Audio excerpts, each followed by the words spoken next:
Iniciamos en la escuela Aeji, dando su primera aparición tras la confesión de Jun Seok-ma, presentándose como miembro del club de voleibol y ayudante de la confesión.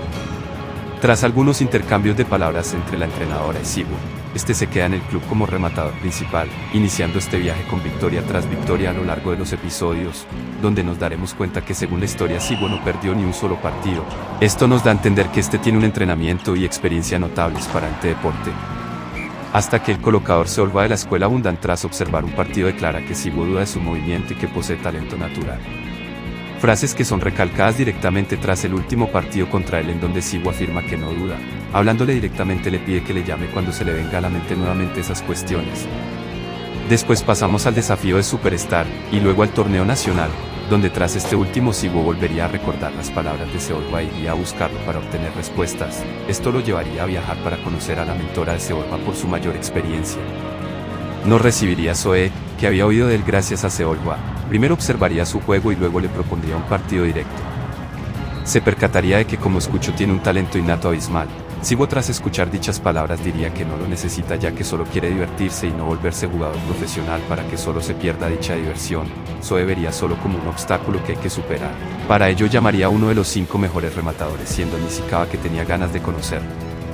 Primero observó un partido y reconoció lo bueno que Siwoo era, pero que tenía malos hábitos que debía corregir.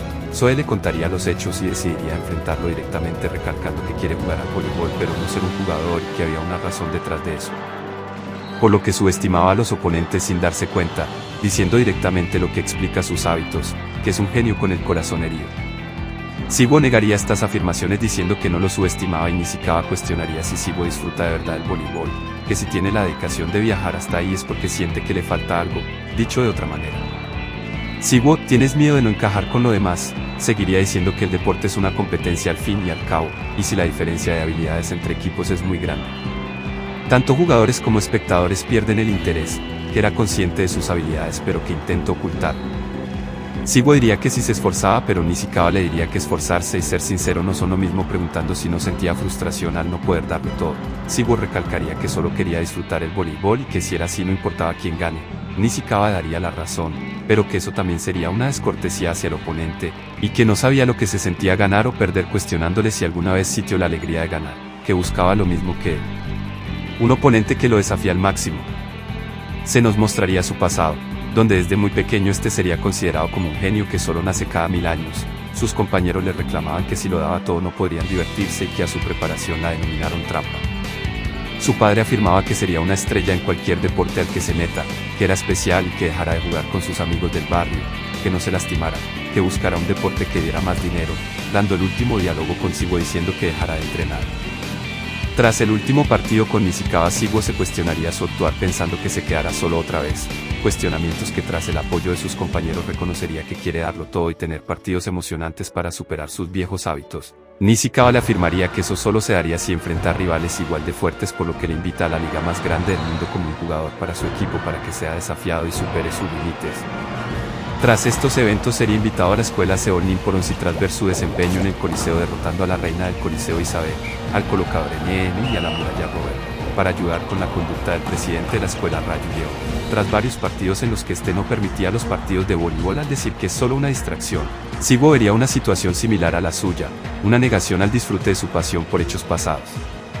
Tras varios choques de ideologías, ambos notarían la diversión en la cancha, con ambos personajes dándolo todo en el último partido tras aceptar su emoción y despidiéndose como rivales además de amigos. Después de estos hechos, Siwoo recibiría una invitación como entrenador para el campamento Snow Volleyball. Tras un viaje llegaría al campamento y tendría un choque directo con Sara, que, a pesar de que ambos se reconocieron, esta lo miraría con odio y desprecio. Mientras pasaban los días y las cosas se calmaban, Siwoo iría directamente a preguntarle por qué el de su actitud. Sara le reclamaba que es porque rompió su promesa cuando ambos eran compañeros en ese mismo campamento hace 7 años. Aquí se nos mostraría un poco más del pasado de Siwoo como explicación al por qué no cumplió dicha promesa. Ya que en ese campamento, Siwoo recibía un entrenamiento aparte del campamento, donde lo llevarían al extremo y casi al borde de su salud, bajo la excusa de que por entrenar para ser profesional debía aguantar eso y más, siendo este un punto de inflexión para Siwoo, en la cual decidiría dejar de entrenar ya harto tanto de su situación como de lo que pasaba a su alrededor.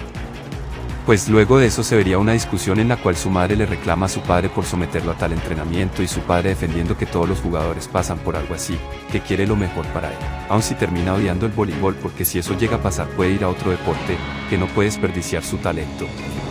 Mientras su madre no puede verlo sufrir de esa manera, todo esto mientras se ejecuta un proceso de separación. Por dichas situaciones que no pudo siquiera recibir la carta que Sara le manda. Sigo Bea, que es el personaje principal del juego de Spike Cross, y en conclusión lo analizaremos en 2 puntos, el personaje y lo dado en el video. El primer apartado lo haremos en base a lo dicho por Nishikawa, un héroe con el corazón herido, y la frase, el mal nace, o se hace. Ambas tienen relación entre sí y con el personaje, ya que bajo el canon de la historia Sigo nunca perdió un solo partido hasta el capítulo 11 en contra de Raúl. Por lo que no se puede negar que no solo tiene talento, siendo reconocido como prodigio desde muy pequeño. También tiene el entrenamiento y la preparación, por más extremas que hayan sido, pero eso fue lo que lo llevó a reprimir sus habilidades. Bien lo dijo Nishikawa, su corazón fue herido por las expectativas, el miedo a destrozar su entorno, el miedo de no encajar y por los comentarios de su alrededor, quedándose solo pues, en la cima lo único que hay es soledad. Así asumió que todo fue culpa de su talento por lo que lo reprimió para no arruinar y no dañar a los demás. Arrinconado y obligado a ver peleas entre sus seres más cercanos por una variable autonombrada con su mismo nombre. Tras varios años por las travesuras del destino volvió al deporte que alguna vez lo hizo feliz pero con un entorno totalmente diferente. Que tras varios cuestionamientos y enfrentamientos con su pasado fue reconociendo y reconstruyendo sus verdades para intentar nuevamente divertirse de verdad. En la historia recorrida en este video podemos ver cómo el entorno es una variable muy notable sobre la crianza y comportamientos de las personas. El cómo somos está fuertemente determinado por con quiénes y cómo crecimos, pues de pequeño lo que aprendemos es lo que vemos y lo que asumimos es dado por las afirmaciones que nos recalcan a diario. Son cosas que no podemos cuestionar y las tratamos como ley. Buenas, por ahora solo abarqué la historia de Sigo del capítulo 1 al 8 porque con lo dado de la historia con la Liga Fantasma que aún no ha terminado y su desarrollo y comportamiento actuales nos han llegado a una conclusión o aprendizaje por el momento dado mi punto de vista. Así también omití las partes donde no se muestra casi nada de su desarrollo o son solo partidos. En los últimos capítulos hasta el momento solo es él culpándose nuevamente de lo que sucede a su alrededor y casi que parece que quiere renunciar a sí mismo con tal de ganar, a falta del último capítulo de la temporada que recién llegará haré una continuación según como lo ve. Gracias por haber llegado hasta aquí y dime, ¿qué opinas de la historia de Sigo Bea?